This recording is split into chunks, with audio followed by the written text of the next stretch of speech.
The following content is provided under a Creative Commons license. Your support will help MIT OpenCourseWare continue to offer high-quality educational resources for free. To make a donation or view additional materials from hundreds of MIT courses, visit MIT OpenCourseWare at ocw.mit.edu.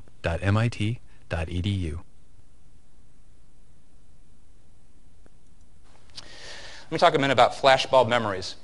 So this is a kind of funny thing. You might have the experience in your own life of very salient moments, big moments in your life with your family, other things you're doing in your life, where you say, I'll never forget this moment because just everything is so vivid for me. What people call flashbulb in the old days or still flashbulbs. We can never know how accurate your flashbulb memory is, right? You go, I'll never forget when I got into MIT, the moment because I was wearing my lucky socks and it was sunny outside. And you might be right or you might be wrong, okay? So there's a slightly gruesome research enterprise which takes public events that are very emotional for people. So some of them will be very historical for you, some are in your lifetime. John F. Kennedy's assassination, the Challenger blowing up, as a high school teacher, was going up to be the first high school teacher to do that. The O.J. Simpson verdict. You guys are were you even alive for the O.J.? No, sorry. I can tell you that got an unbelievable amount of interest because I'm from Buffalo. That's where O.J. Simpson played football, so I had a particular interest. But, it was like everything you wanted in a TV show. I mean, tragically, 2 people died because O.J. Simpson's a super famous football player. Huge debates about whether he had murdered his wife and another person in a house. And there was an exact moment when they said, everybody get on your TVs. Here comes the verdict, okay? Or the 9/11 attack. So here's this funny research business. What people do is they go, and as soon as these horrible things happen, they ask people to write down, where were you? What were you doing? How did you learn about it? What were your feelings? What were the feelings in people around you? And what did you do in the next hour? Okay? You can't be prepared for this other than wait for something horrible. Everybody says, I'll never forget where I was when 9/11 happened, or things like that. People feel that way, and they certainly remember that day more in some sense than a typical quiet day, okay? But here's what they do if they test them on their own answers, so that you gave the information just a little bit after, presumably it's roughly correct. If you're tested a year later, yes, you remember that day better than other days, but it's full of errors. It's full of errors, and people are way overconfident. They say, I know where I was, and a year later, and I know I was with my friend, and you say, but a year ago you wrote down you were by yourself. You go, oops. Okay. All right. But I'm pretty sure I was wearing, my raincoat, and you go, oops, you wrote down, you were wearing a sweater. You go, oops, okay? So your memory's way higher, but it's full of inaccuracies, even though people are sure it's not. They're sure that's not inaccurate, okay? And that's the way. So the next horrible public event that happens, there'll be a bunch of memory researchers running around. MIT elsewhere saying, where were you? What were you doing? What were you feeling? Because we need that to be able to verify whether your memory for emotionally intense experience is accurate or not and how long it lasts. Okay, so a couple experiments and then a video. So here's eyewitness testimony. There's nothing more dramatic in court, right? On the TV shows or in real life, if you have to be around these things, where the person says, who was the person who murdered your neighbor? And you go, that's the woman, that's the man, right? And the jury's looking, okay, right? Okay, so how accurate is eyewitness testimony? I mean, of course it has to be somewhat accurate. We're not living in a crazy world where people are randomly imagining things, right? But how accurate is it really? Because, so here's a kind of an experiment they did. This is work from Elizabeth Loftus, who's a leader in this area. She would have people just see slides. This is before computers, basically, where a sports car would come to an intersection, would turn, and would hit a pedestrian in the slides. So it's not the drama of really seeing it. It's a stage thing. And there would be either a yield sign or a stop sign just before the car turns that you would clearly see. And let's pretend you were in a condition where you saw the yield sign. Then afterwards, they would say, did another car pass the red Datsun while it was stopped at the yield sign? That's consistent, the word yield. Or did another car pass the Datsun while it was stopped at the stop sign? See, you slipped in the word stopped, right? Or you're neutral, you don't say anything. And now you say, which slide did you see? Okay? You show them the actual slide with a stop sign or a yield sign. You saw the yield line, but here's what happens. If you saw the yield sign and you are shown this yield sign, you do pretty well, consistent. But look what happens if you saw the yield sign You got the question, did you see a stop sign? And now you're tested, what did you actually see? You're pretty much wrong. You're pretty much saying, I saw a stop sign. That's retroactive interference. You saw the yield sign, you were asked about a stop sign, and now you believe you saw a stop sign. That's why it's so important how police or other people interrogate witnesses, right? Because if they slip in certain words, people will have a hard time going back to their original memory. They'll have a memory that's a mixture of the original experience and the questions asked about that experience. So people say, oh, that's just a laboratory experiment. In real life, that wouldn't happen. So they did this experiment. Jim, a graduate student, reminded his younger brother, Chris, that they lost Chris in a mall when Chris was 5, and an older, tallish man brought him back. So that would be a pretty traumatic thing for a 5-year-old to be lost in a mall and have an old man take you back, right? Okay? All right. Certainly for the parents who are going, where's the kid? Where's the kid? Okay. So 2 days later, Chris says, the younger kid, I was with you guys for a second, and then I went over to look at the toy store, the KB store, and then we got lost, and I was looking around, and I thought, I'm in trouble now, and then I thought I was never going to see my family again. I was really scared, and this old man, I think he was wearing a blue flannel, came up to me. He was kind of old, he was kind of bald, he had a ring of hair. Okay. Chris was never lost. He was never, Jim, the graduate student, mean to his younger brother before good science reasons, told him this slight story. He didn't give him any of these details. He just said, remember when you were 5 years old and you got lost in the mall and the old tall man brought you back? But what's happening is, our memories of when we're kids are pretty vague. Chris is sort of mixing in some real things that happened and the story, and he's fabricating, he's not trying to get away with anything. He's just creating this false memory. So, and they said, oh no, we want even more lifelike than that. So here's the experiment they did.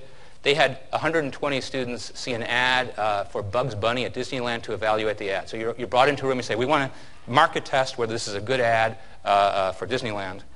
And then they said, all these people had been to Disneyland some years ago as kids in real life. Okay. Then they said, by the way, we're thinking about Bugs Bunny. When you were there, did you meet him? Did you shake his hand? Now, what's the big trick about Bugs Bunny at Disneyland? I saw some smiles right away. Bugs Bunny is one of the few cartoon characters that many kids know that's not a Disney character, okay? And by law cannot be found at Disneyland or Disney World, right? But 1 out of 3 college students remembered seeing Bugs Bunny at Disney World or Disneyland when they were a kid, after they had just seen some promotional material showing Bugs Bunny, shaking hands, right? They sort of forgot, because they had been there, they don't remember stuff. Okay, Bugs Bunny, sure. Okay, all right. So again, how potent is this way that we mix up new information with the original experience, so we can't tell apart the original memory from the mixed up new relevant information. I mean, this would not have worked, of course, if they show you King Kong, right? There's no way I saw King Kong, right? All right. It has to be slightly credible, a yield stop, but it's a pretty big difference in some cases. So here's one example in real life. This is a real case. In a dark October night, a woman hitchhiker picks up on Pacific Highway south of Seattle, a hitchhiker, turns into an isolated rope. The man brutally rapes her and leaves her by the side of the road. 24 hours later, she looks at an array of photos, and she picks out a man who is convicted because she says, that's the man who brutally raped me. A few months later, another man is arrested for a series of rapes. She sees his picture in the newspaper, and she realizes, oops, sadly, this is the man who attacked and raped me. Okay? He's released from jail because by then he's lost his money, his job, his fiancée, his reputation. He spends 4 years pursuing a lawsuit. He dies 11 days prior to the trial. 10 months later, his estate gets $2.8 million because the police weren't very careful how they did the photo lineup. It turns out, if you look at the photo lineup, his was the slightly outlier picture of the 6 pictures. Okay? So the woman went for that guy. So when she's accusing in court, she's not trying to lie. What's she mixing up? Her memory for the photo array versus her memory for the original event. Those two have gotten blended in the punch bowl of her memory. Does that make sense? Perfectly with good intention. There's 80,000 trials a year estimated that rely on eyewitness testimony, and many, many of those are mistaken. It's just human nature to mistake them, especially because trials are not boom, 1 minute later. They're lots of discussion, lots of interviews with policemen or prosecutors or lawyers. Lots of things happen from the original crime moment until that moment in court. Every discussion and thought and feeling you have from the original experience blends in with the original experience, and it can be hard to pull those apart. Here's another sort of weird example.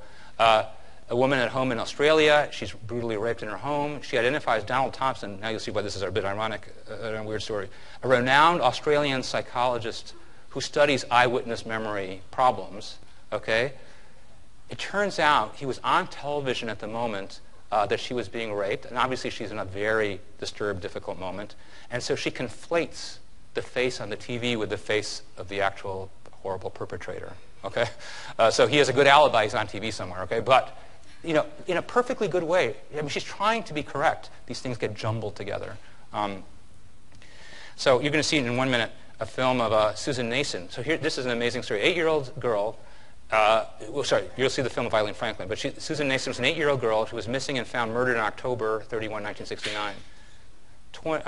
20 years later, Eileen Franklin, you'll see her, remembers that her father murdered Susan Nason, testifies against him, and he's found guilty, and he goes to jail. He's been subsequently released because she says, I was with him when he murdered my little friend. But she doesn't remember it continuously. She remembers it because a therapist has had her think about her past, and all of a sudden what she feels like was a repressed memory comes back. So we're going to show, Tyler, a movie about this topic. It's your next paper topic. What's the status of memory? So let's separate two things because it's really important. Cases where women or men, more often women, remember being abused, sexually abused, and they remember it all the way through. They may not like to think about it, but they remember it all the way through. That's not what we're talking about now. What we're talking about are the rarer cases where a man or a woman says, I haven't thought about this. I feel like I've repressed this for 20 or 30 or 40 years. And now, more often than not, because I'm working with maybe a psychologist or a clinical psychologist to help me with problems I have, I recover my repressed memory. And it's a brutal thing because you can imagine on the one hand, you have say a young woman accusing her father or uncle or father, let's say, of doing something that we think is terrible, which is sexually abusing her. And the biggest, failure of trust you can have in a father, the biggest, huge violation. So he's horrible if she's right, but if her memory is inaccurate, what's more horrible than an innocent man being accused by his own daughter of sexually abusing her because her memory is incorrect? So we'll show you two films briefly, and then yeah.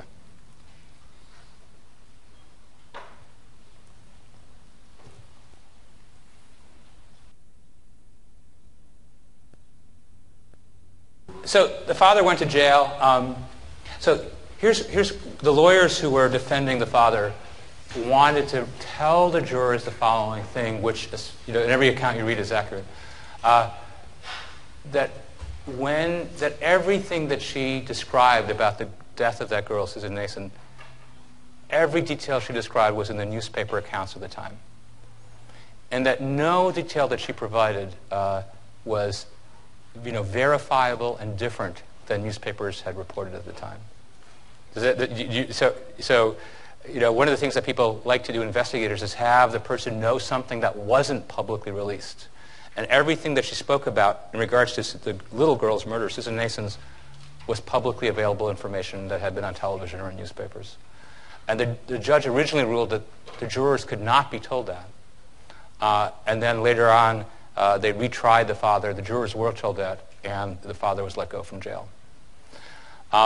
So there was this huge pendulum swing, because originally, as these repressed memory cases were brought up, people said, well, why would the woman lie about such a horrible thing? It's so horrible. Of course she must be telling the truth, and of course the father must be lying to protect himself. But now, especially in the context of repressed memories, again, very different than continuing memories, the ones that are recovered after decades, there's a suspicion that some of them might be inaccurate, and that some psychologists working with some patients might be having patients think about possible sources of their difficulty, and these memories get falsely constructed. And the hard part, and the part that you'll write your paper about, is knowing which is which, right? Because it's heart-rending, right? It's heart-rending to have a woman who was abused be not believed. It's heart-rending for a father who was not an abuser to be accused of being an abuser. And it's incredibly hard to have direct evidence about who's telling the truth and who's not in these kinds of cases that are so far from when the crime occurred and, or might have occurred, and, where there's such a long period of non-discussion about it because it's been repressed for decades. So you look at that, it's a big test. It takes you into a course, it takes you into clinical complexities of people.